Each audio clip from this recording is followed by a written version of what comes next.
हाय, good morning everyone.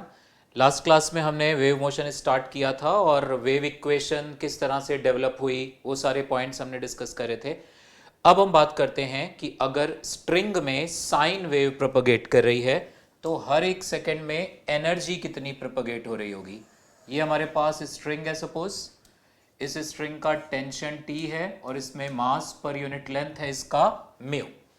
अब इस string के इस पहले एंड को पकड़ के जब आपने वाइब्रेट करना शुरू किया या किसी भी सोर्स की हेल्प से आपने इसमें साइन वेव जनरेट करी, सो से दैट वो जो साइन वेव है that is a sine of k x minus omega t. ठीक है, so now in this string ये साइन वेव प्रोपगेट कर रही है, इस तरह से ये साइन वेव प्रोपगेट कर रही है। तो हर एक सेकेंड में जो एनर्जी ट्रांसफर हो रही होगी, भाई लास्ट क्लास में भी हमने देखा ना, wave motion is a phenomena जिसमें एनर्जी और मोमेंटम फ्लो करता है एक जगह से दूसरी जगह। सो हर एक सेकेंड में जो एनर्जी ट्रांसफर हो रही होगी दैट इज पावर, और ये पावर की मैं एवरेज वैल्यू दे रहा हूं ऑन एन एवरेज। एक सेकेंड में जो एनर्जी ट्रांसफर हो रही होगी वो आती है half mu v omega square a square. ये आता है एक्सप्रेशन। म्यू हो गया मास पर यूनिट लेंथ इस रस्सी का, वी हो गया the speed with which the wave is propagating, wave velocity है ये, omega angular frequency, A amplitude. So this is the expression. इसका डेरिवेशन अगर आपने देखना है एच सी वर्मा बुक से आप इसका डेरिवेशन देख सकते हो एक बारी, वहां से आप डिटेल में समझना चाहो तो यू कैन। ये एक्सप्रेशन आया हमारे पास। अब ये एवरेज वैल्यू है ऑन एन एवरेज हर एक सेकेंड में। अब अगर मैं आपसे कहूं कि इस वक्त ये वाले पार्टिकल के थ्रू कितनी एनर्जी ट्रांसफर हो रही होगी, तो जीरो आंसर आएगा, क्योंकि देखो पावर होता है फोर्स वेक्टर और वेलोसिटी वेक्टर का डॉट प्रोडक्ट। तो इस पार्टिकल की वेलोसिटी इस वक्त हमें पता है जीरो है, ये पार्टिकल वेलोसिटी, बिल्कुल कंफ्यूज नहीं होना। यहां पे पावर के एक्सप्रेशन में ये जो v आ रहा है वेव वेलोसिटी, अगर इस पावर के एक्सप्रेशन को जब हम डिराइव करेंगे ना तो that we write as force vector dot velocity vector, और ये पार्टिकल की वेलोसिटी आती है। फिर वो पूरा डेरिवेशन करते करते हम एंड रिजल्ट यहां पहुंचते हैं, दिस इज वेव वेलोसिटी। ठीक है, फर्क ध्यान रखना। सो अगर बाई चांस ये एवरेज पावर है ऑन एन एवरेज एक सेकेंड में, अगर मैं आपसे कहूं ठीक इस इंस्टेंट पर ये पार्टिकल के थ्रू कितनी एनर्जी ट्रांसफर हो रही है, आंसर इज जीरो, क्योंकि इस पार्टिकल की वेलोसिटी इस वक्त जीरो है। ओके, तो इस चीज का ध्यान रखना, ये एवरेज पावर है। इंस्टेंटेनियस पूछ लिया तो आपको उसका ना डेरिवेशन देखना पड़ेगा, वहां पे इंस्टेंटेनियस वाला एक्सप्रेशन है। ओके, उसमें cos square sine square term involve होता है जिसकी एवरेज वैल्यू हम हाफ लगा देते हैं यहां पर। अब अगर मैं ये जानना चाहता हूं, इंटेंसिटी की बात कर लें। इंटेंसिटी होता है energy per unit time per unit area.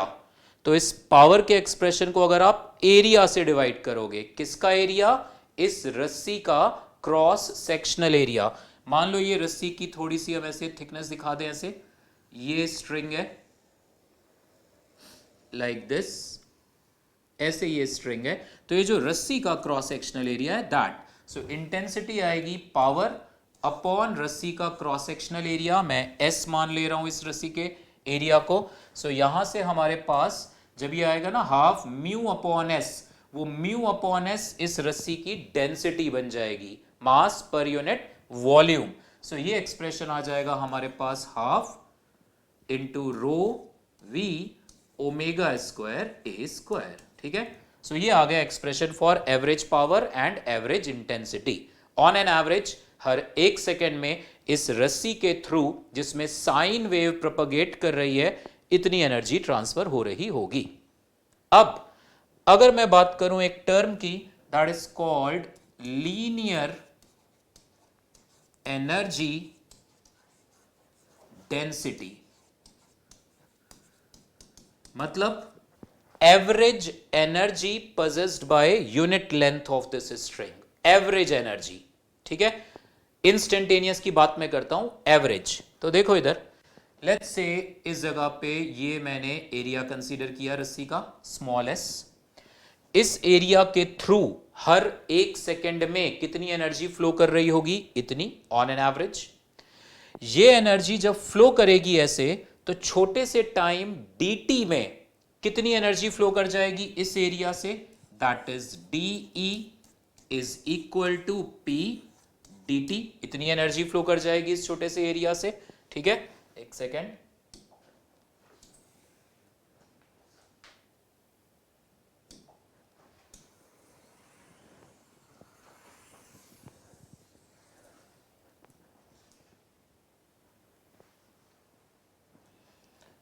Okay इस छोटे से एरिया से dt टाइम में एनर्जी फ्लो कर गई इतनी। This value is equal to half mu v omega square a square into dt। अब ये जो v dt है इसको हम लिख देंगे dl, यहां से यहां तक इतना एलिमेंट, ये एलिमेंट मैंने ले लिया, इस एलिमेंट की लेंथ है dl, रस्सी का ये एलिमेंट है, इस एलिमेंट की length dl, this element I am talking about, ये वाला एलिमेंट। ठीक है, सो नाउ ये जो v dt है इसको जब मैं dl लिखूंगा तो ये जो de की वैल्यू आ जाएगी, ये आ जाएगी half mu omega square a square और v dt हो जाएगा dl।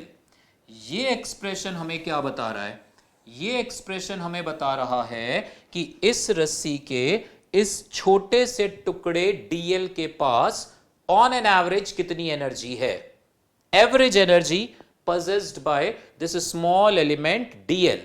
तो dl एलिमेंट के पास इतनी एनर्जी, तो what is the energy per unit length, यानी लीनियर एनर्जी डेंसिटी, वो आ जाएगा expression half mu omega square a square. ठीक है, सो अगर आपसे सपोज क्वेश्चन पूछा जाए कि भाई ये छोटा सा रस्सी का एलिमेंट है dl, जरा बताओ इसके पास कितनी एवरेज एनर्जी है।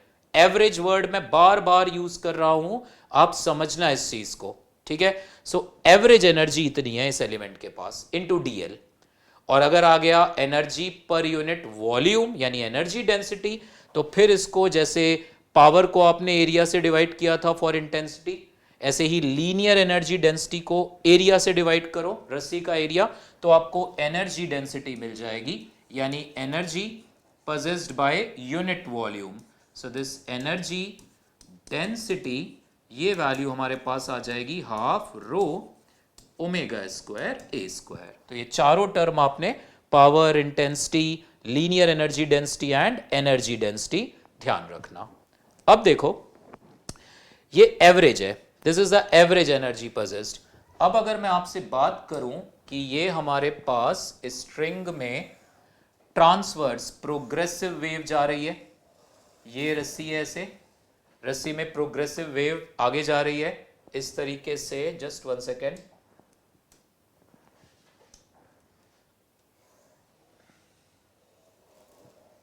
लाइक दिस, ऐसे एनर्जी आगे की ओर प्रोपगेट कर रही है, वेव भी ऐसे आगे जा रही है, एनर्जी भी आगे फ्लो हो रही है। Now if I take this element, ये एलिमेंट लिया, अब मैं बात करूंगा instantaneous energy possessed by this small element. तो SHM से आप सोचोगे, क्योंकि अल्टीमेटली यहां पे रस्सी के सारे पार्टिकल्स SHM कर रहे होंगे। ठीक है, सो रस्सी के सारे पार्टिकल्स SHM कर रहे हैं। SHM में हमें पता है अगर ये मीन पोजीशन है, मीन पोजीशन पे काइनेटिक एनर्जी मैक्सिमम होती है और एक्सट्रीम पोजीशन पे पोटेंशियल एनर्जी मैक्सिमम होती है। यहां पर पोटेंशियल एनर्जी कौन सी होगी, रस्सी की इलास्टिक पोटेंशियल एनर्जी। ध्यान से समझना इस चीज को, जैसे अगर ये हमारे पास एक स्ट्रिंग है, ऐसे ये रस्सी है, ये रस्सी की लेंथ L है।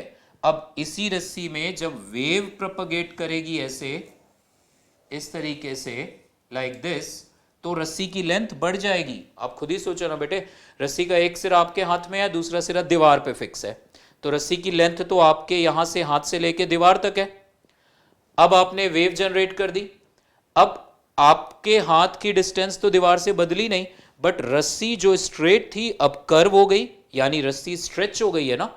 अगर ये जो रस्सी है ना जिसमें वेव प्रोपगेट कर रही है, ये इनएक्सटेंसिबल नहीं है। जैसे लॉज ऑफ मोशन में हम कहते थे इनएक्सटेंसिबल स्ट्रिंग, ये एक्सटेंसिबल है, इलास्टिक है ये, तो इसकी लेंथ बढ़ गई है। सो इसमें इलास्टिक पोटेंशियल एनर्जी है। ध्यान से देखना, इस एलिमेंट की बात करते हैं। ये एलिमेंट जब रस्सी में वेव प्रोपगेट नहीं कर रही, ये एलिमेंट की लेंथ इतनी थी।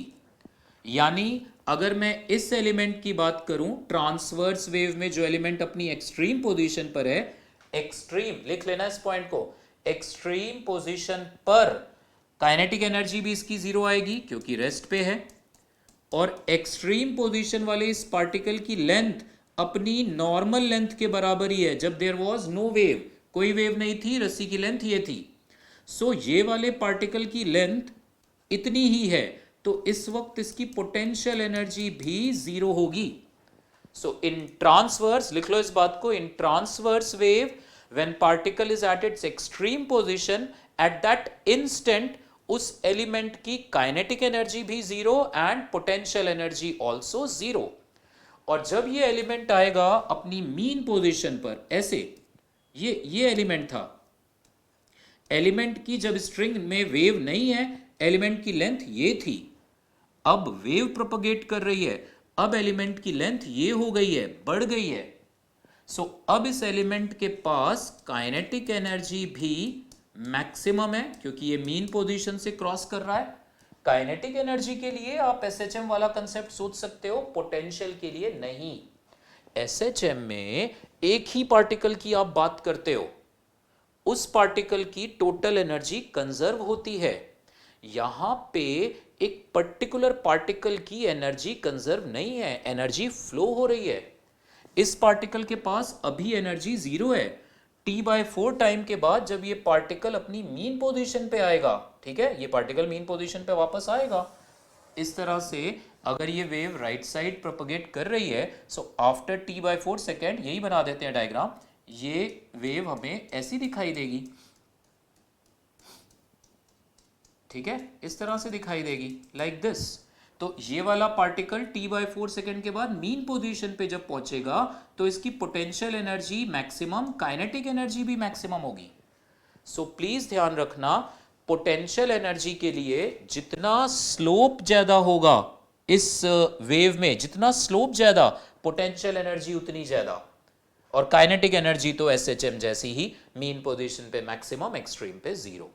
So in a progressive wave, when the particle is at its mean position, kinetic energy भी उस वक्त सबसे ज्यादा है, potential energy भी उस वक्त सबसे ज्यादा है। इसको हम कंपेयर करेंगे स्टेशनरी वेव वाले केस से भी, वहां पे आप देखना कैसे चीजें थोड़ा सा डिफरेंस आएगा। अब बात करते हैं हम सुपरपोजिशन की, सुपरपोजिशन ऑफ वेव्स। तो तीन केसेस आएंगे, superposition of waves travelling in the same direction, superposition of waves traveling in the opposite direction, and superposition of waves traveling in the same direction but there is a small difference in frequency, तो beat phenomena आएगा। Okay, so सबसे पहले superposition का जो basic rule है, that y vector equal to y1 vector plus y2 vector plus so on. ये तो principal of superposition है। कोई भी दो वेव्स हो, दो से ज्यादा वेव्स हो, कैसी भी हो, अपोजिट डायरेक्शन में ट्रेवल कर रही हो, सेम डायरेक्शन में ट्रेवल कर रही हो, उनकी फ्रीक्वेंसीज में एम्पलीट्यूड, मतलब जो मर्जी हो, दिस इज ऑलवेज वैलिड। ये लाइट वेव्स पे भी वैलिड है, ये साउंड वेव्स पे भी वैलिड है, ये किसी भी सुपरपोजिशन के केस में वैलिड है। दिस सिंपली सेज दैट एक ही पॉइंट पर एट अ टाइम अगर एक से ज्यादा वेव्स पहुंचेंगी तो उस पॉइंट का जो नेट वेक्टोरियल डिस्प्लेसमेंट होगा, that is the resultant of vectorial displacement due to individual waves. ये प्रिंसिपल ऑफ सुपरपोजिशन आप इलेक्ट्रिक फील्ड में भी पढ़ते हो, मैग्नेटिक फील्ड में भी पढ़ते हो, यहां भी वैलिड है, ठीक है, वेक्टोरियल सम करना है। अब हम बारी बारी डिस्कस करते हैं। पहले हम डिस्कस करते हैं superposition of two waves which are propagating in the same direction, frequency भी सेम है, wavelength भी सेम है, everything is same except for the amplitude and phase difference. So superposition of waves propagating in the same direction. एक wave है मान लो a1 sin kx minus omega T, right side propagate कर रही है, progressive wave.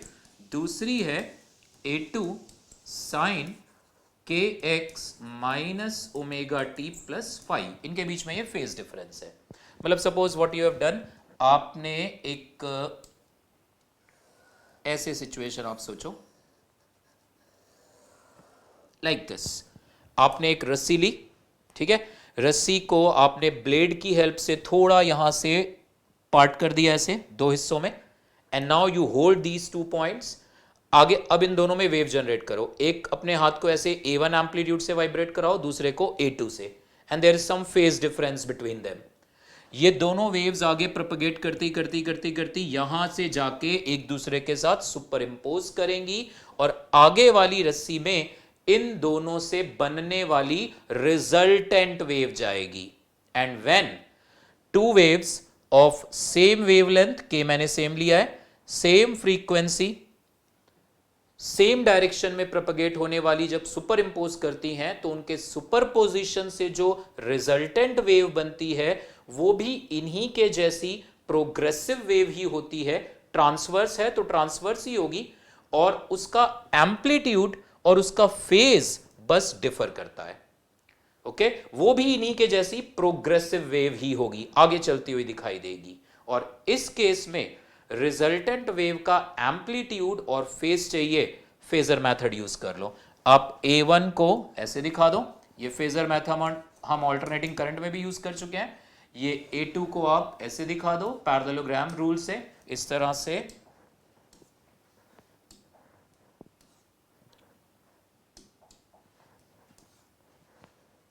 ठीक है, this amplitude is A2, और इनके बीच में ये फेज डिफरेंस था फाई। पैरेललोग्राम से इस तरह से आप इन दोनों का रिजल्टेंट एम्पलीट्यूड ढूंढ लो, A resultant under root A1 square plus A2 square plus 2A1 A2 cos phi, और ये एंगल थीटा भी ढूंढ लो, वो आपको आता है सारा, ठीक है।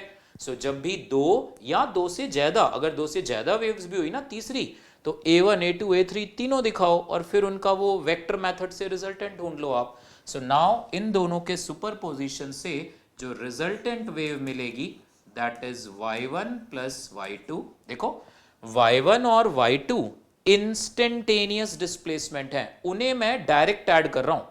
पहले मैंने वेक्टर एडिशन लिखा था, वो मैंने बताया था आपको कि जनरल कोई भी दो वेव्स है, एक वेव की वजह से पार्टिकल y के अलोंग वाइब्रेट कर रहे हैं, दूसरी वेव की वजह से x के अलोंग वाइब्रेट कर रहे हैं, या z के अलोंग वाइब्रेट कर रहे हैं, तो वेक्टोरियली ऐड करना।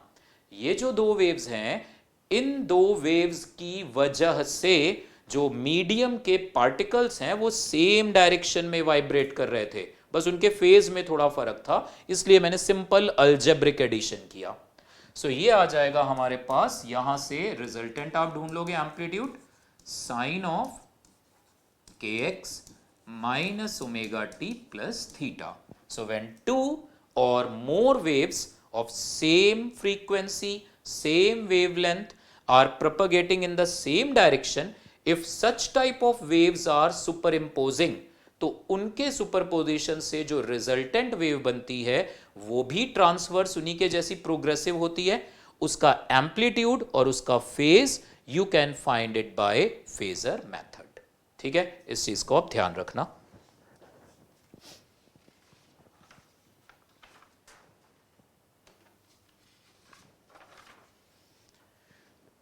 अब बात करते हैं reflection of wave from fix and free and.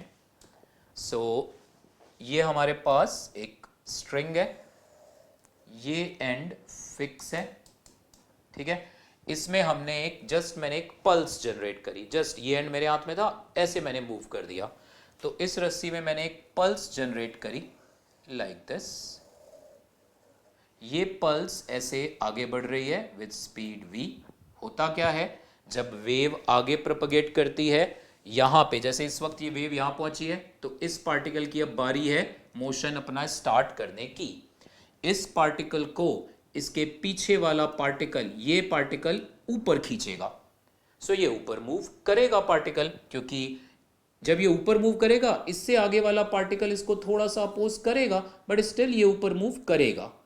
ऐसे करते करते जब ये वेव पहुंचेगी यहां पर, इस जगह पहुंची, अब ये पार्टिकल तो है फिक्स, तो अब जब ये वाला पार्टिकल रस्सी का जो जस्ट अभी अभी पहुंचा, ये इसको ऊपर खींचेगा, उसने तो ऊपर आना नहीं है, वो इक्वल एंड ऑपोजिट फोर्स इसको पीछे की ओर देगा। So as a result what will happen, ये वेव जब फिक्स एंड से रिफ्लेक्ट होगी ना, it will suffer a phase change of pi. So whenever a wave traveling in a string is reflected from the fixed end, it suffers a phase change of pi. अगर energy का कोई loss नहीं हुआ तो इसका जो भी amplitude था इंसिडेंट पल्स का, रिफ्लेक्टेड पल्स का एम्पलीट्यूड भी उतना ही लेंगे if there is no energy loss. Question में अगर कुछ नहीं बोला तो हम बाय डिफॉल्ट मान के चलेंगे एनर्जी का लॉस नहीं हुआ। Okay, so amplitude of reflected pulse is equal to amplitude of incident and it suffers a sudden phase change pi. ये wave optics में भी हमने पढ़ा है। wave optics we have seen that कि अगर ये मीडियम रेयरर है, ये मीडियम डेंसर है, ये इस तरह से लाइट ऐसे आती है, सो जो लाइट ऐसे अंदर ऐसे जाती है उसका तो फेज चेंज नहीं होता, reflected suffers a phase change of pi if the back side medium is denser. So same thing is here, fixed end है तो फिर reflected will suffer a phase change of pi। अब इसमें interesting question इस तरीके से आते हैं, जैसे सपोज दैट हम ऐसे एक ट्रायंगुलर पल्स को कंसीडर कर लेते हैं लाइक दिस, एक आर्बिट्ररी ट्रायंगुलर पल्स हमने ले ली। So this triangular pulse is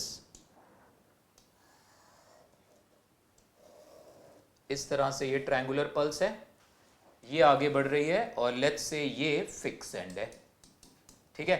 मान लो इस पल्स की हाइट इस तरह से, ये हाइट है इसकी लेट्स से 3 यूनिट, इसका ये base this is also let's say 3 unit, ये भी 3 यूनिट, टोटल बेस हो गया 6 यूनिट, ये डिस्टेंस है मान लो अभी 4 यूनिट, और ये पल्स आगे बढ़ रही है at a velocity of 1 centimetre पर सेकेंड। इस स्पीड से ये पल्स आगे की ओर बढ़ रही है।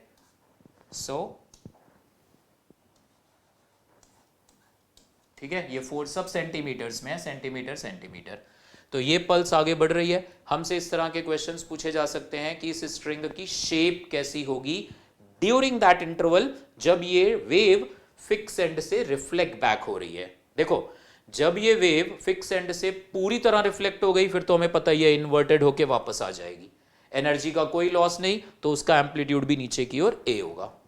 इंटरेस्टिंग इज जब इसका रिफ्लेक्शन फिक्स एंड से हो रहा है तो हम ऐसे क्वेश्चंस कैसे करते हैं, हम ये मान लेते हैं कि पीछे इमेजिनरी साइड से ठीक इतना ही 4 यूनिट पीछे आप जाओ, यहां पर एग्जैक्टली उसी शेप की आप इन्वर्टेड आप एक पल्स एज्यूम कर लो, एग्जैक्टली सिमिलर, 3 यूनिट हाइट, ये बेस हो गया 6 यूनिट, बिल्कुल सिमिलर, और ऐसे एज्यूम करो ये जा रही है और वो बाहर आ रही है लाइक दिस।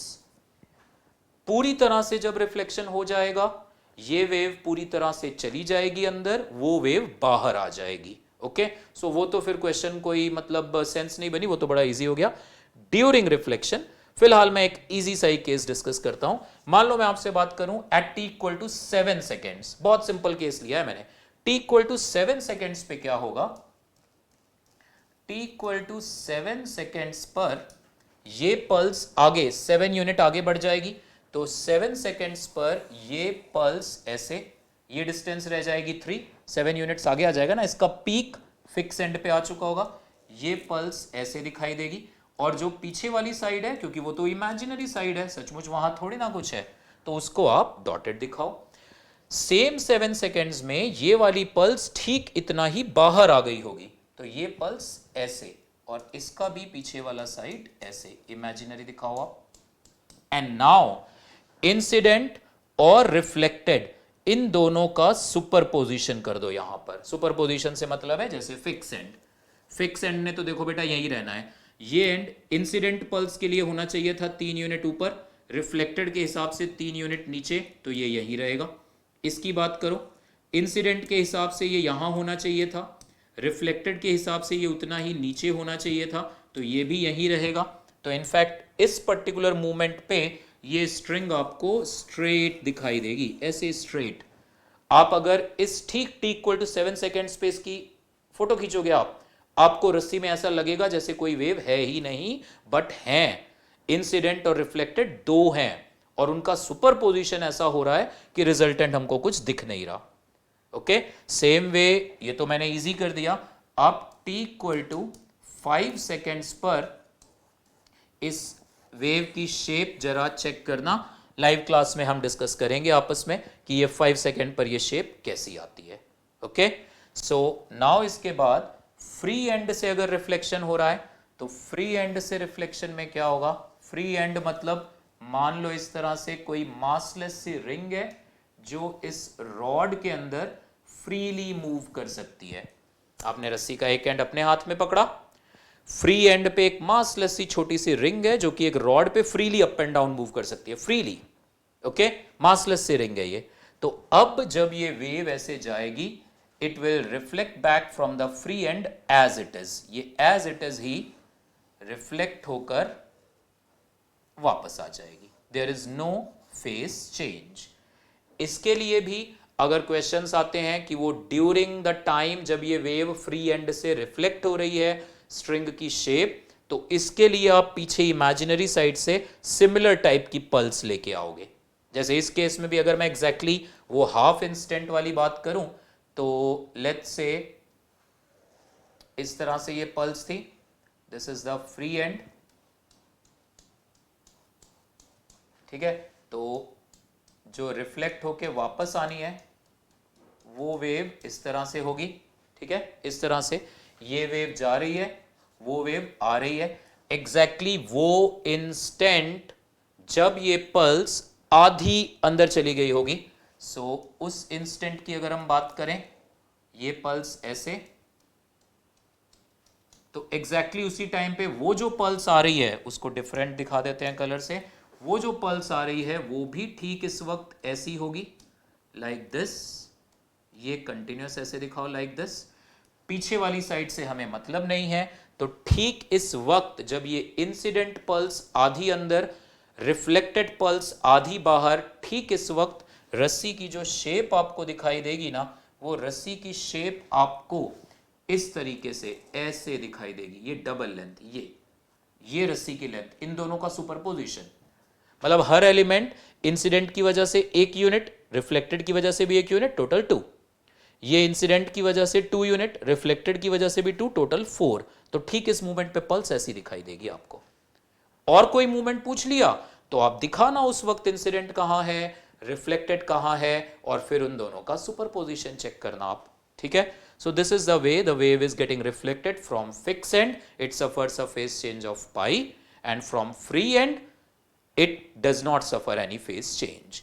मतलब अगर इंसिडेंट पल्स है a साइन के x minus omega T, reflected हो जाएगी a साइन के एक्स प्लस ओमेगा टी। बस वो प्लस हो जाएगा क्योंकि वेव प्रोपगेशन का डायरेक्शन चेंज हो गया। और अगर इस तरह की सिचुएशन है कि हमारे पास एक लाइट स्ट्रिंग है ऐसे, दिस वे एक लाइट स्ट्रिंग है, और दूसरी हमारे पास ऐसे हैवी स्ट्रिंग है, लाइक दिस।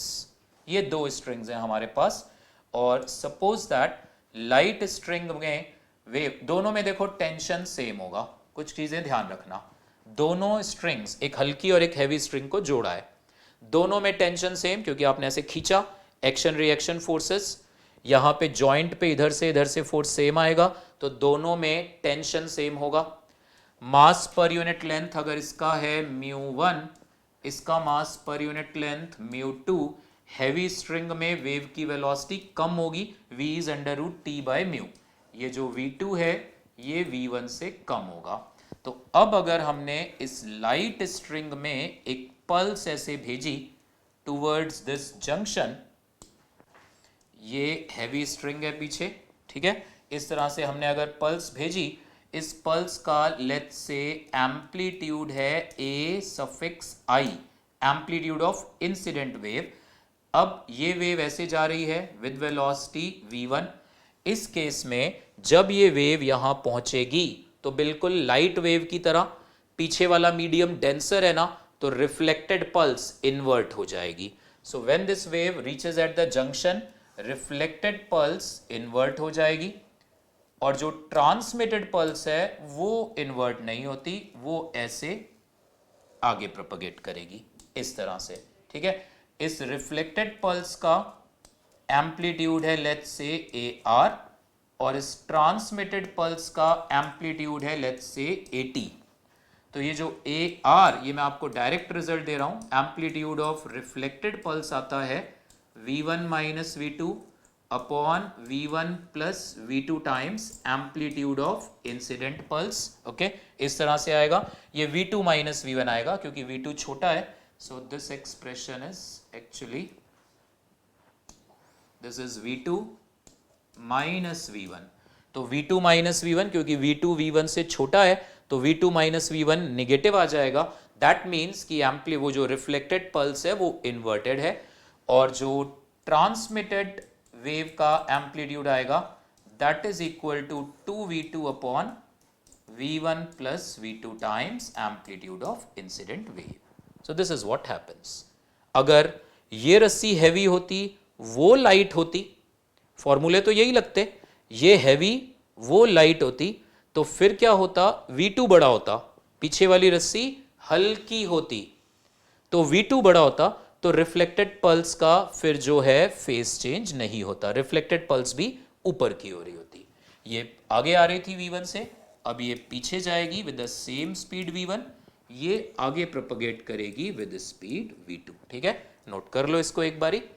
हैवी स्ट्रिंग है पीछे की ओर, जितनी स्ट्रिंग हैवी होगी वेव की स्पीड उतनी कम होगी बिकॉज टेंशन इज सेम, और हैवी स्ट्रिंग है पीछे तो रिफ्लेक्टेड पल्स इन्वर्ट हो जाएगी, अदरवाइज इन्वर्ट नहीं होगी।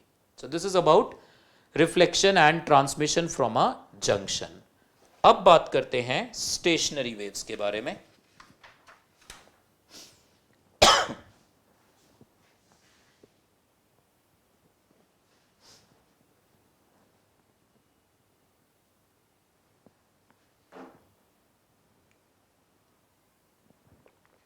ओके, अब देखो इधर स्टेशनरी वेव्स।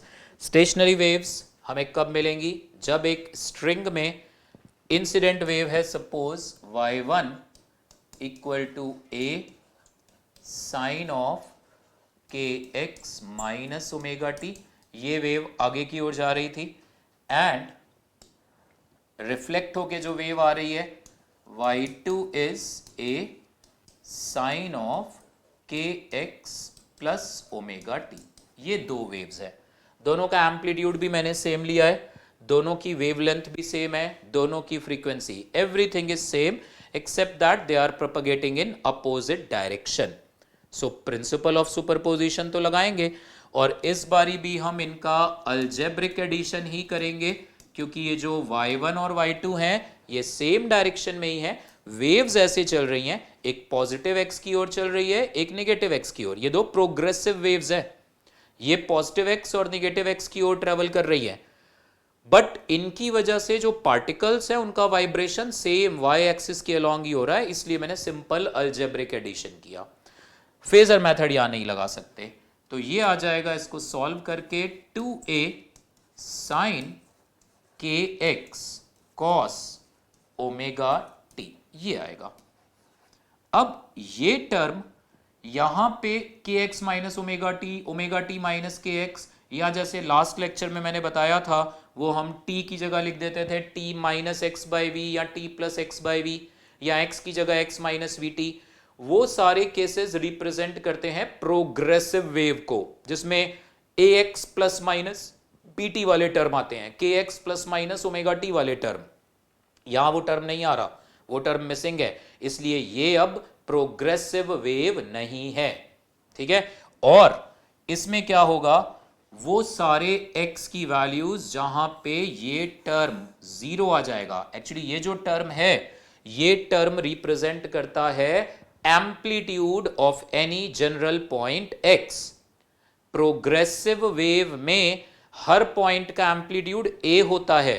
इन प्रोग्रेसिव वेव, अगर ये प्रोग्रेसिव वेव की शेप है इस वक्त, तो हल्के से टाइम के बाद प्रोग्रेसिव वेव इस तरह से हो जाएगी, लाइक दिस, ऐसे हो जाएगी इसकी शेप। मतलब फिलहाल ये वाला पार्टिकल एक्सट्रीम पोजीशन पे था, अब ये वाले पार्टिकल की बारी आ जाएगी एक्सट्रीम पोजीशन में आने की।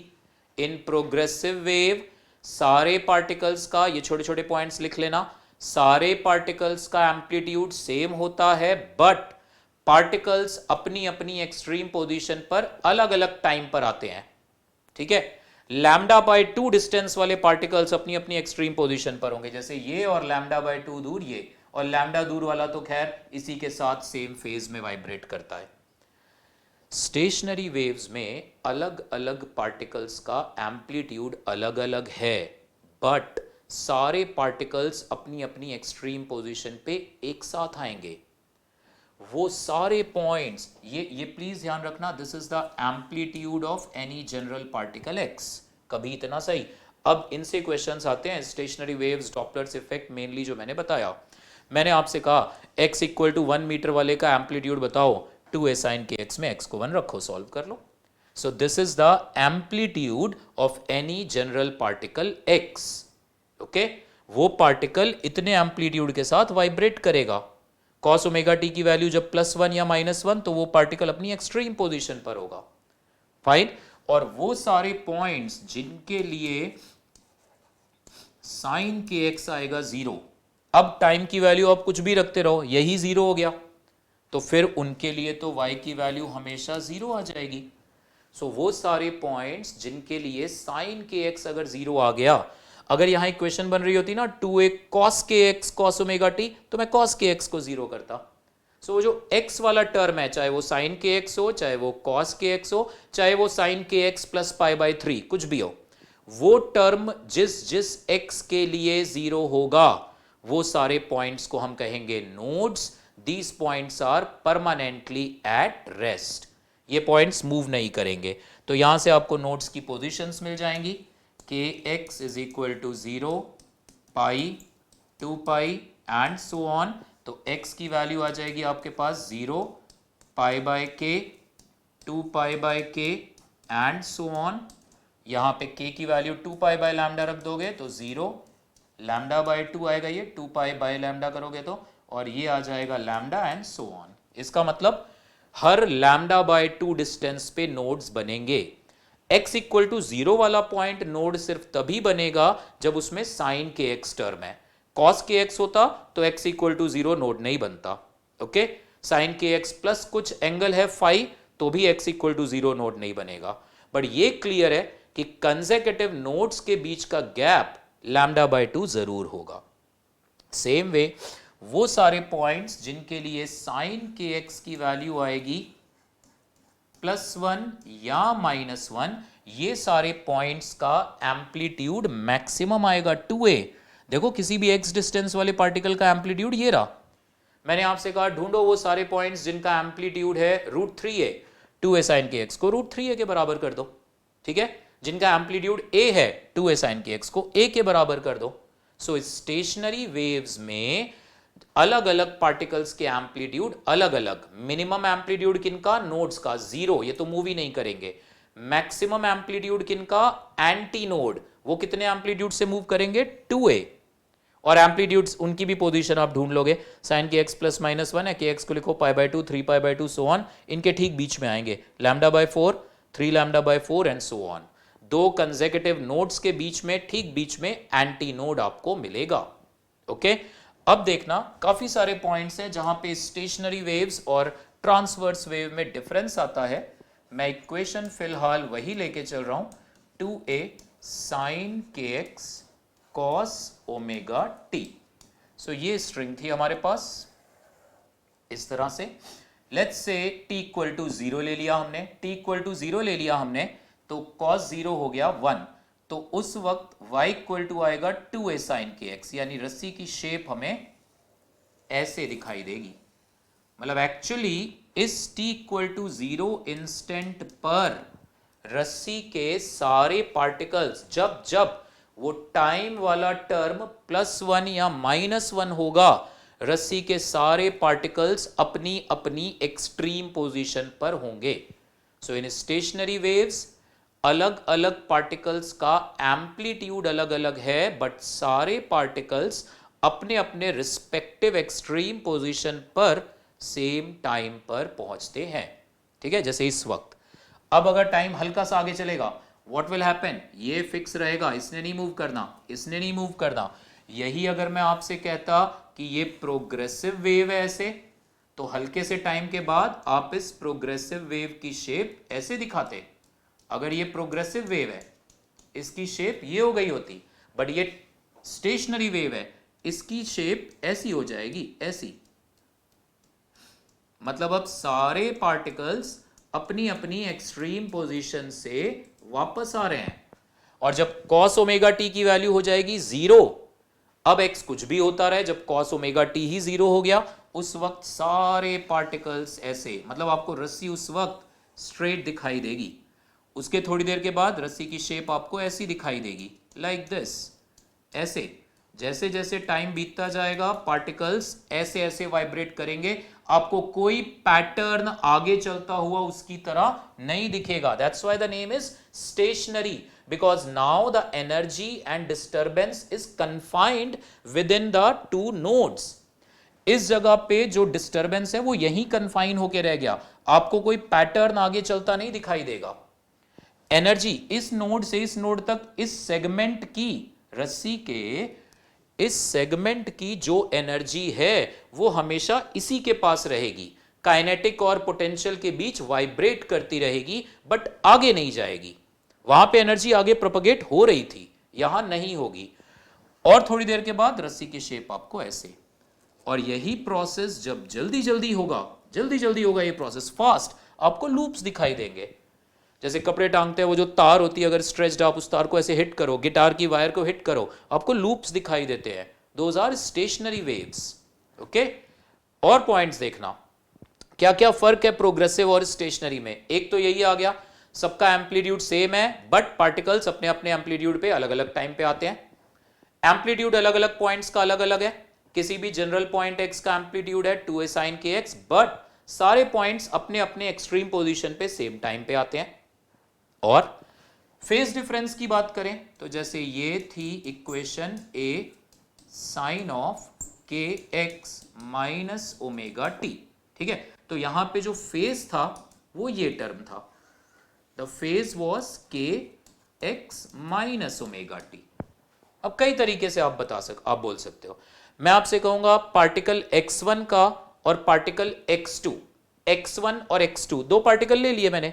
ये पार्टिकल ले लिया x1, सेम टाइम पर एक ये पार्टिकल ले लिया x2। ओके, x1 ये डिस्टेंस होगा, x2 ये डिस्टेंस होगा। ये तो y1 और y2 होंगे, displacements about their mean position. तो मैंने कहा सेम इंस्टेंट पर x1 और x2 के बीच फेज डिफरेंस बताओ।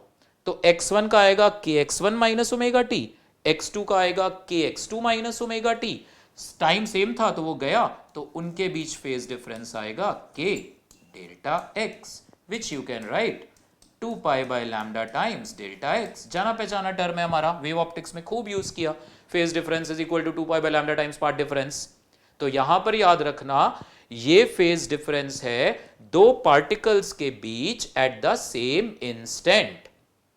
इसकी वैल्यू 0 से 2 पाई के बीच कुछ भी हो सकती है। आप डेल्टा x को इक्वल टू लैम्डा कर दो, लैम्डा लैम्डा कैंसिल, 2 पाई आ गया। उसके बाद साइकिल रिपीट होगी। डेल्टा x को लैम्डा बाय 4 कर दो, मतलब इस पॉइंट और इस पॉइंट के बीच का ये गैप मैं बात कर रहा हूं, x एक्सिस वाला लैम्डा बाय 4 है, फेज डिफरेंस पाई बाय 2 आ जाएगा। ओके, सो सेम वे अगर मैं आपसे कहूं कि पार्टिकल x का ही t1 और t2 पर, तो वो आप कर लोगे kx minus omega t1, kx minus omega t2 घटा देना, ओमेगा डेल्टा t आंसर आ जाएगा। x1 का t1 पर kx1 minus omega t1, x2 का t2 पर kx2 माइनस ओमेगा t2 घटा दो। सो इन प्रोग्रेसिव वेव किसी भी दो पॉइंट्स के बीच फेज का डिफरेंस 0 से 2 पाई तक कुछ भी हो सकता है। But in case of stationery waves, अगर मैंने एक पॉइंट ये लिया और एक पॉइंट ये लिया, ये दोनों पॉइंट्स के बीच फेज डिफरेंस 0 है, क्योंकि ये दोनों पॉइंट्स ऐसे वाइब्रेट करेंगे, ऐसे। ये वाला पॉइंट इधर वाला ले रहा हूं जिसका एम्पलीट्यूड ज्यादा है और एक का कम, दोनों अपनी मीन पोजीशन से इकट्ठा ऊपर उठेंगे ऐसे। एक ज्यादा जाएगा क्योंकि एम्पलीट्यूड ज्यादा है, बट वापस सेम टाइम पे आएंगे। फिर नीचे वो ज्यादा जाएगा, फिर वापस सेम टाइम पे आएंगे। सो ये दोनों SHM सेम फेज में है, एम्पलीट्यूड बस फर्क है उनका थोड़ा। Okay, so in stationary waves phase difference can either be 0 और पाई।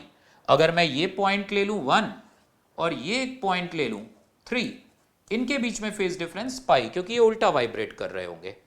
सो बस आपने स्टेशनरी वेव्स में यही चेक करना है कि वो जो दो पॉइंट है वो कहां है। अगर वो सेम लूप के ही दो पॉइंट हैं तो 0, ऑल्टरनेट लूप के हैं, पहले में है और तीसरे में है, ये वाला पॉइंट 1 है और ये वाला पॉइंट है 4, इनके बीच में फेज डिफरेंस 0 आएगा। ऑल्टरनेट लूप्स में है, मतलब दोनों जो पॉइंट्स हैं वो ऑड नंबर्ड लूप्स में है तो फेज डिफरेंस 0 आएगा। दोनों पॉइंट्स इवन नंबर्ड लूप्स में है, फेज डिफरेंस 0 आएगा। एक ऑड नंबर में है, एक इवन नंबर में है, तो फेज डिफरेंस पाई आएगा। ये पॉइंट हो गया। देन एनर्जी की बात करते हैं। अभी भी मैंने आपको बताया था, इस केस में जो पार्टिकल एक्सट्रीम पोजीशन पर होता है इसकी काइनेटिक एनर्जी भी 0 होती है, इसकी पोटेंशियल एनर्जी भी 0 होती है। और जब ये पार्टिकल T/4 टाइम के बाद मीन पोजीशन पर आता है, इसको ले लेते हैं, ये वाला पार्टिकल, मीन पोजीशन वाले पार्टिकल की काइनेटिक एनर्जी भी मैक्स होती है और उसकी पोटेंशियल एनर्जी भी मैक्सिमम होती है। ठीक है, यहां जरा बात करें हम, यहां पर अगर हम बात करें एंटी नोड वाले पार्टिकल की, तो देखना आप, एंटी नोड वाले पार्टिकल पर तो स्लोप हमेशा 0 है। एंटी नोड वाले पार्टिकल की लेंथ तो हमेशा उतनी ही है जितनी लेंथ थी when there was no wave. So in stationary waves anti node वाले पार्टिकल की potential energy is always 0, kinetic energy as usual extreme पे 0, यहां पे मैक्सिमम फिर 0, काइनेटिक एनर्जी सिमिलर वे में है। पोटेंशियल एनर्जी, और ये कौन सी पोटेंशियल एनर्जी है, ये इलास्टिक पोटेंशियल एनर्जी है, रिमेंबर दैट। ओके, सो ये पोटेंशियल एनर्जी 0। एंड नोड वाले पार्टिकल की बात करें तो काइनेटिक एनर्जी इसकी ऑलवेज 0, बिकॉज ये पार्टिकल हमेशा रेस्ट पर है। सो काइनेटिक एनर्जी इसकी हमेशा 0। पोटेंशियल एनर्जी, जिस वक्त ये रस्सी स्ट्रेट होगी उस वक्त इसकी भी पोटेंशियल एनर्जी 0 आएगी। ओके, और जिस वक्त ये पार्टिकल्स एक्सट्रीम पोजीशन पर होंगे उस वक्त नोड वाले पार्टिकल की potential energy maximum. Potential energy के लिए बच्चे स्लोप देखो आप, स्लोप जितना ज्यादा पोटेंशियल एनर्जी उतनी ज्यादा, slope 0 potential energy 0। Okay, so this is the difference between stationery waves and progressive waves. अगर क्वेश्चन आता है स्टेशनरी वेव में आप कैलकुलेट करो what is the energy possessed by this particular segment of the string, दो consecutive nodes के बीच इस जगह पे इस रस्सी की, ये रस्सी की शेप है, तो हमेशा ध्यान रखना जब ऐसे लूप बनते हैं तो वो लूप एक्चुअली हमें रस्सी की शेप दिखा रहे होते हैं अलग अलग टाइम पर। अगर t = 0 पर रस्सी की शेप ये है तो आधे टाइम पीरियड कैपिटल T/2 के बाद रस्सी की शेप ये होगी। ओके, आपने अगर किसी हाई एंड कैमरा से फोटो खींची तो हो सकता है आपको रस्सी की प्रॉपर शेप ही दिखे, लूप्स ना दिखाई दे। लूप हमें दिख रहे हैं क्योंकि हमारा जो है रेजोल्यूशन उतना स्ट्रांग नहीं है, तो हमें वो पूरे लूप दिखते हैं। मैं हाथ अपना ऐसे मूव कर रहा हूं तो एट अ टाइम आपको हाथ की पोजीशन 3-4 जगह पे दिख रही है, सेम वे वो लूप फील होता है हमें। बट एक्चुअली ये स्ट्रिंग थी, फिर T/2 के बाद ये। सो नाउ इस नोड और इस नोड के बीच अगर मुझसे कहा गया इस रस्सी की टोटल एनर्जी कितनी है बताओ, तो देखो इधर, इस नोड से नोड के बीच इस सेगमेंट की जो टोटल एनर्जी है वो कंजर्व रहेगी। इस वक्त जब एक्सट्रीम पोजीशन है तो वो टोटल एनर्जी पोटेंशियल के फॉर्म में है। इस वक्त इन सारे पार्टिकल्स की काइनेटिक एनर्जी 0 होगी, सब अपनी अपनी एक्सट्रीम पोजीशन पर है और सबकी पोटेंशियल एनर्जी अपने अपने रिस्पेक्टिव मैक्सिमम वैल्यू पर होगी, अपने अपने रिस्पेक्टिव मैक्सिमम पर। पोटेंशियल एनर्जी का एक्सप्रेशन हमें पता नहीं, ढूंढ वो भी सकते हैं, but JEE Main exam level के लिए उतना आई डोंट थिंक जरूरत पड़ेगी। सो जब ये मीन पोजीशन पर आ गया, T/4 टाइम के बाद जब ये रस्सी मीन पोजीशन पर आई, इस वक्त इस सेगमेंट की सारी एनर्जी काइनेटिक के फॉर्म में होगी और वो हम बड़े आराम से ढूंढ सकते हैं। सो यहां से ये x इक्वल टू 0 था, यहां से किसी जनरल डिस्टेंस x पर ये छोटा सा एलिमेंट लिया dx, इस छोटे से एलिमेंट का मास हमें मिल जाएगा mu dx, mu is the mass per unit length. इस छोटे से एलिमेंट का इस x डिस्टेंस वाले एलिमेंट का एम्पलीट्यूड भी हमें पता है, amplitude at any general distance is 2a sin kx, हमें इसका एम्पलीट्यूड भी पता है। तो अब SHM करते हुए पार्टिकल की मीन पोजीशन पे स्पीड क्या होती है, ओमेगा a। ओके, तो इस पार्टिकल की इस वक्त स्पीड कितनी होगी, ओमेगा टाइम्स ax। ठीक है, ओमेगा की वैल्यू वही फ्रीक्वेंसी, ये वही फ्रीक्वेंसी है जो दो प्रोग्रेसिव वेव्स की फ्रीक्वेंसी थी जिनके सुपरपोजिशन से ये स्टेशनरी वेव बनी। ओके, सो ये आ गई स्पीड। तो काइनेटिक एनर्जी इस छोटे से एलिमेंट की आ गई dk, that is half dm v square. यहां पे मास की वैल्यू आप रखो और वेलोसिटी की वैल्यू आप रखो और इसको इंटीग्रेट कर दो x को 0 से लेके λ/2 तक, you will get the kinetic energy. और ये काइनेटिक एनर्जी आपने किस मूवमेंट पे ढूंढी थी, मीन पोजीशन पर। उस वक्त ये काइनेटिक एनर्जी ही इस सेगमेंट की टोटल एनर्जी है। यही सारी काइनेटिक एनर्जी जब ये सेगमेंट नीचे पहुंचेगा, सारी kinetic energy elastic potential energy के फॉर्म में कन्वर्ट हो जाएगी। ठीक है, तो अगर मैं आपसे कहूं इलास्टिक पोटेंशियल एनर्जी कितनी है बताओ, तो यही काइनेटिक एनर्जी ढूंढ के उसी के बराबर कर दो, you will get the answer. Okay, so stationery waves में ये सारे पॉइंट्स आप ध्यान रखना। देन इसके बाद अभी टाइम है, थोड़ी देर और डिस्कस करते हैं। Now we see vibration of string fixed at both end and vibration of string fixed at one end, free at other end. Basic सी चीजें हैं, फटाफट रिवाइज कर लेते हैं इसको। जैसे ये हमारे पास स्ट्रिंग है, ये दोनों एंड्स पर फिक्स है, ये है x इक्वल टू 0, ये है x इक्वल टू l। ठीक है, इस रस्सी में आपने डिस्टरबेंस प्रोपगेट किया, डिस्टरबेंस जाएगा, रिफ्लेक्ट होके आएगा, इंसिडेंट और रिफ्लेक्टेड का सुपरपोजिशन होगा, हमें स्टेशनरी वेव मिलेंगी।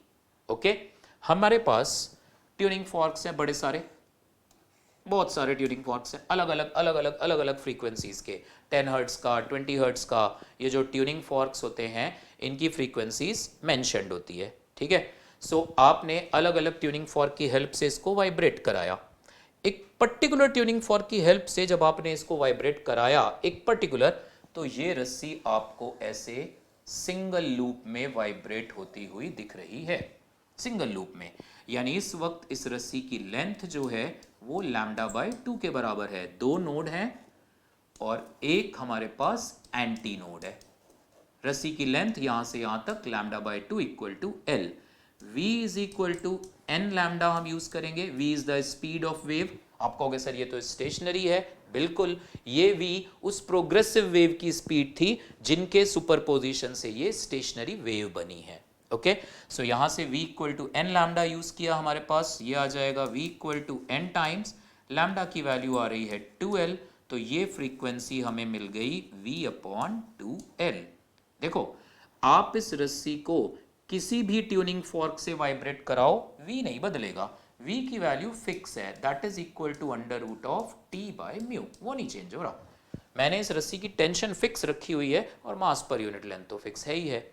ठीक है, ये फ्रीक्वेंसी को हम कहते हैं फंडामेंटल फ्रीक्वेंसी। इसके बाद फिर इस रस्सी पे और मैंने दूसरे और ट्यूनिंग फॉर्क लेके आया और बड़ा अजीब अजीब सी शेप आ रही थी, अलग अलग ट्यूनिंग फॉर्क से टच करा के इसको वाइब्रेट करा रहे, बड़े अजीब अजीब शेप आ रही है। अब जब एक और ट्यूनिंग फॉर्क लेके आए, फिर से हमें इसमें प्रॉपर वाइब्रेशंस मिले, ऐसे दो लूप में वाइब्रेट होती हुई। वही रस्सी है, स्ट्रिंग इज सेम, टेंशन भी वही है, मास पर यूनिट लेंथ भी वही है, तो v भी वही होगा।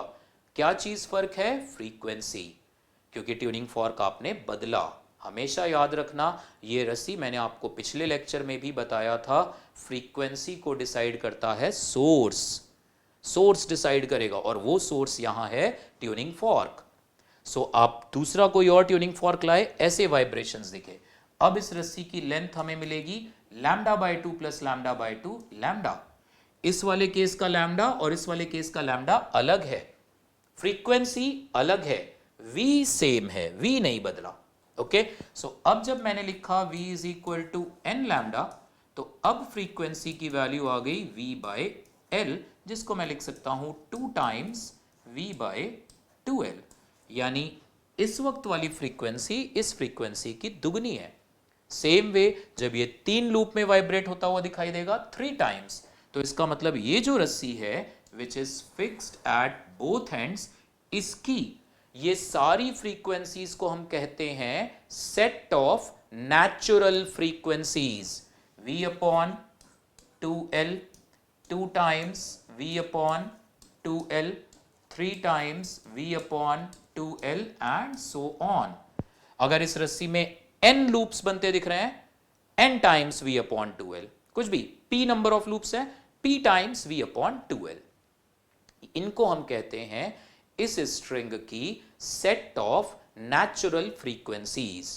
और इसमें जो सबसे पहला वाला टर्म है that is called fundamental frequency.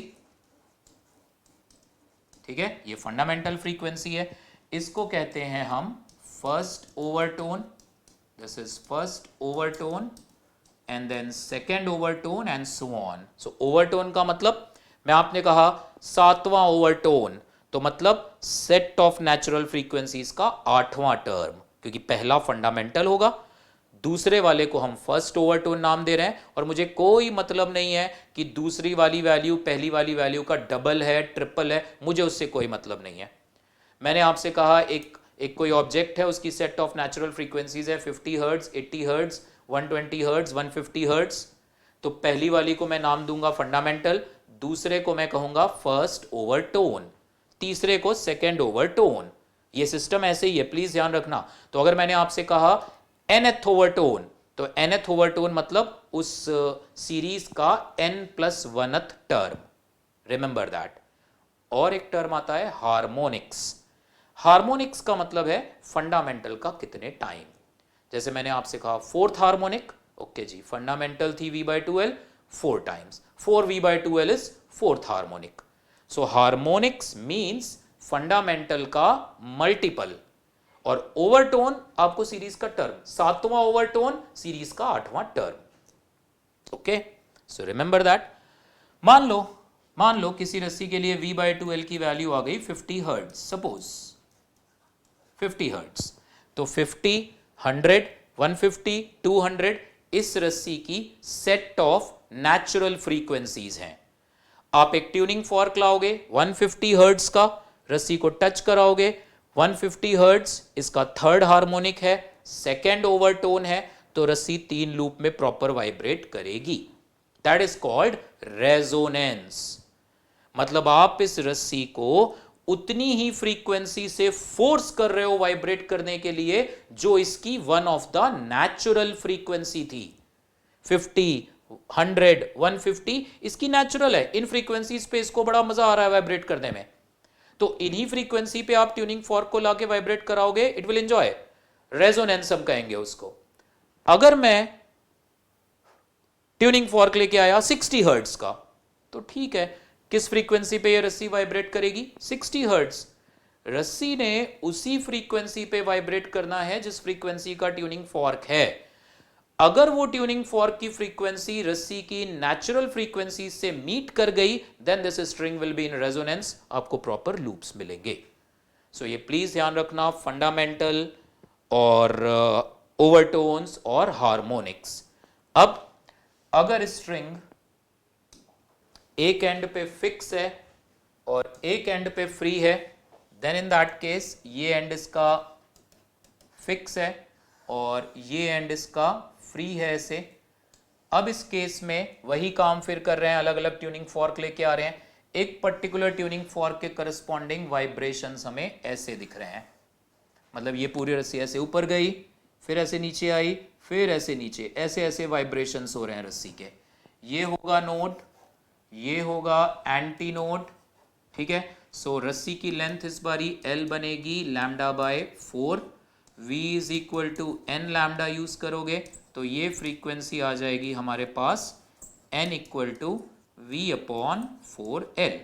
Same way अगली सेट ऑफ नेचुरल फ्रीक्वेंसी पे ये रस्सी हमें ऐसे वाइब्रेट होते हुए दिखाई देगी for the next set of natural frequency.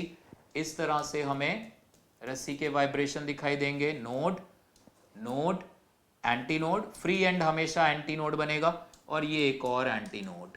ठीक है, दो नोड, दो एंटी नोड। ऐसे ही पिछले केस में भी अगर मैं आपसे पूछ लूं कि कितने नोड और एंटी नोड है, वो आप खुद ही देख लो। अगर दो लूप में रस्सी वाइब्रेट कर रही है तो नोड है 3 और एंटी नोड है 2।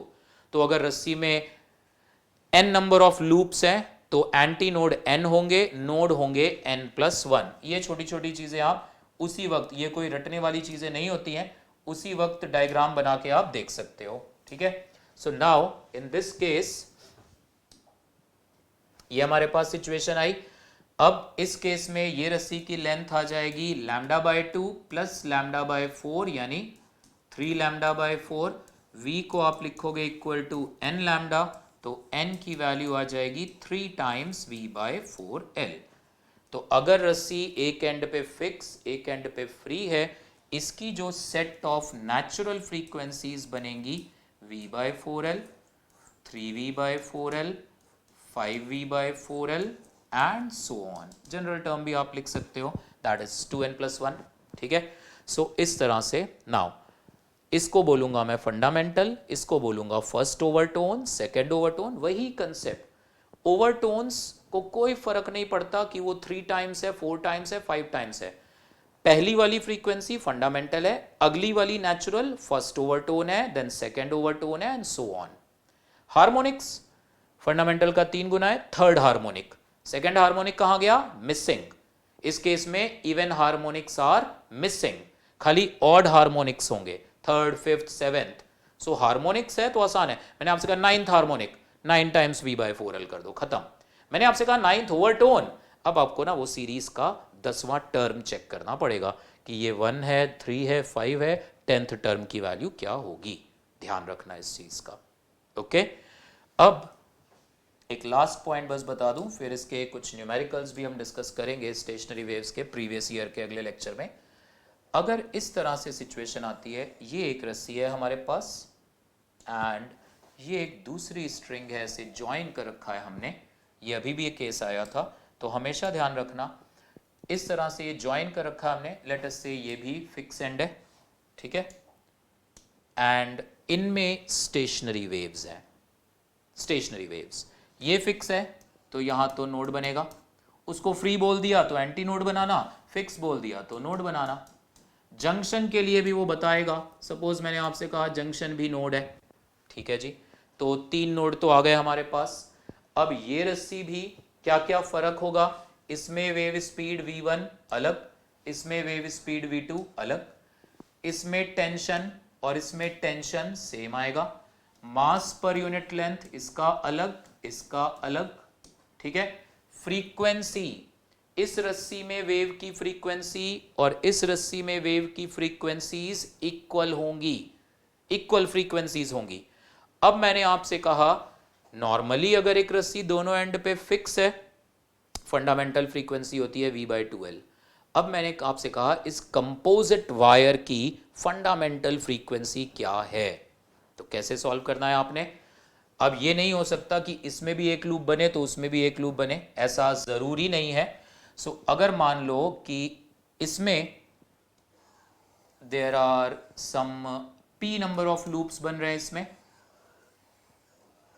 और इस वाली रस्सी में let's say n number of loops बन रहे हैं, q नंबर ऑफ लूप्स बन रहे हैं, ऐसे q। तो फिर क्या चीज इन दोनों में सेम होगी? फ्रीक्वेंसी। अगर ये रस्सी और इस रस्सी की लेंथ है मान लो L1 और इस रस्सी की लेंथ है मान लो L2, अगर ये रस्सी p लूप्स में वाइब्रेट कर रही है तो इसकी फ्रीक्वेंसी कितनी होगी? p times v1/2l1। अभी अभी देखा, string fixed at both ends, v/2l, 2v/2l, 3v/2l, 4v/2l, n loops है तो n टाइम्स v/2l फ्रीक्वेंसी होती है, तो इसकी फ्रीक्वेंसी ये रही। उसकी फ्रीक्वेंसी क्या आएगी? q times v2/2l2। बस ये कंडीशन है।